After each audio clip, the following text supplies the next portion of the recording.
O Enadrim é um jogo de times de 4 a 10 jogadores, lançado pela Galápagos Jogos, com mecânicas de dedução e memória. Então, vamos ao setup.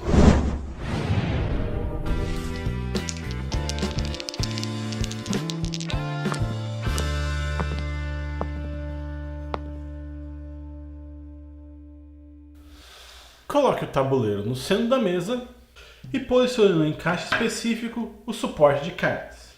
Em seguida, embaralhe todas as cartas, lembrando de dar umas viradas de vez ou outra, ou então virando o baralho inteiro para garantir que todas as palavras vão ser utilizadas e garantir uma aleatoriedade bacana. E depois coloque elas no meio do suporte. Em seguida, coloque no lugar do travesseirinho, tapando uma das palavras. Separe as cartas de personagem de fada, Sandman e bicho-papão, dependendo da quantidade de jogadores. E coloque no centro da mesa todas as fichas de ponto disponíveis, a ampulheta e a máscara de sonhador.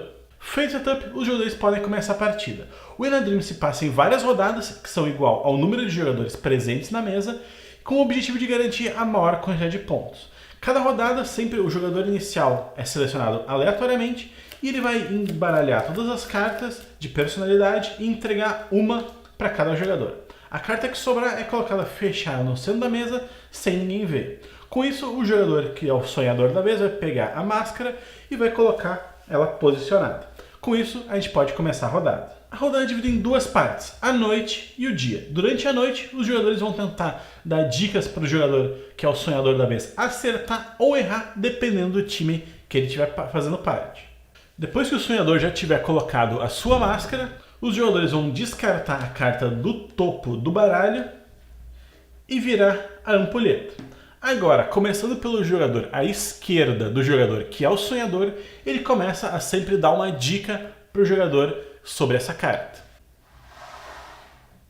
Dependendo do time que ele foi sorteado no início da rodada, ele pode querer que o jogador acerte, erre a carta ou que ele mantenha um nível de acertos e erros bem parecido.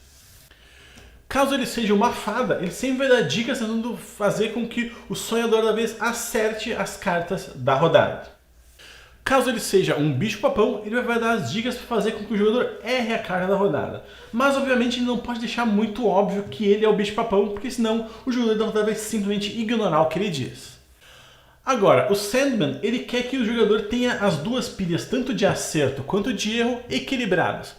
Ou seja, ele quer que o jogador acerte e erre na quantidade mais perto possível uma da outra. De preferência que as duas pilhas estejam iguais.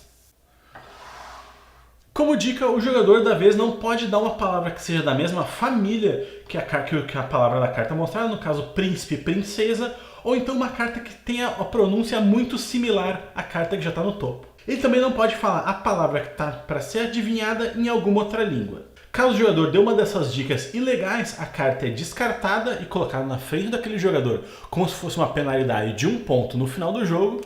É avisado para o sonhador da rodada que a carta foi trocada e agora eles vão começar a dar dicas dessa nova carta. Caso o jogador da vez esteja se demorando muito para dar dica, os outros jogadores simplesmente podem passar a vez dele, ou então caso ele não tenha sido muito criativo, ele pode simplesmente dizer passo e passar para o próximo jogador sempre em sentido horário.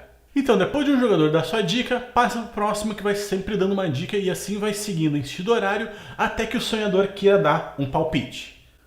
Quando ele dá o palpite, as dicas param e os jogadores vão o mais discretamente possível colocar a carta em uma das duas pilhas. Caso ele tenha acertado o palpite, a carta vai para a pilha dos acertos, essa mais clarinha aqui das fadas. Caso ele tenha errado o palpite, a pilha vai para a pilha aqui dos bichos-papões, que são das cartas erradas. Então, independente da carta ter acertado ou errado, o jogador sonhador da vez sabe que a carta tecnicamente mudou. Caso o jogador esteja muito confuso, ele pode escolher passar essa carta, mas essa carta vai imediatamente para o lado de erros do tabuleiro. Depois dos 2 minutos da ampulheta passarem e terminar o tempo, os jogadores da rodada não vão dar mais dicas, mas o sonhador ainda tem uma última chance de tentar acertar a carta do topo da pilha. Caso ele não queira acertar a carta do topo da pilha, ela simplesmente permanece ali. E agora a gente vai para a segunda parte da rodada, que é a parte do dia, onde o sonhador, ainda vendado, vai tentar relembrar das cartas que ele provavelmente acertou. Como ele não sabe quais que ele realmente acertou e quais que ele errou, é bom sempre o sonhador tentar se lembrar e decorar todas as palavras que ele deu de chute durante essa rodada. Depois do sonhador ter tentado se relembrar do seu sonho, ele pode tirar a venda e agora a gente vai para a pontuação final. Começando pelo sonhador, ele ganha 1 ponto de vitória para cada carta que ele tiver acertado durante a rodada, e além disso, caso ele se lembre na fase da manhã de todas as cartas que estiverem na área das fadas, ele ganha 2 pontos de vitória adicionais. As fadas, elas ganham 1 ponto de vitória para cada carta que estiver do lado delas do tabuleiro, ou seja, cada carta de acerto, ela vai ganhar 1 pontinho de vitória.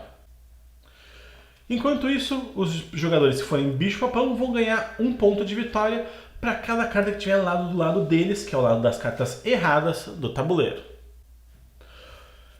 O Sandman, ele é o mais complicado de se jogar. Caso as duas pilhas tenham exatamente a mesma quantidade de cartas, ele vai ganhar 1 ponto para cada carta que tiver na pilha amarela, mais 2 pontos extras.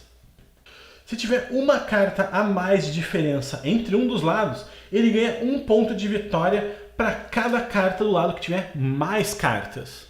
Mas caso tenha 2 ou mais cartas de diferença entre cada uma das pilhas, ele vai ganhar somente 1 ponto de vitória para cada carta do lado que tenha menos cartas.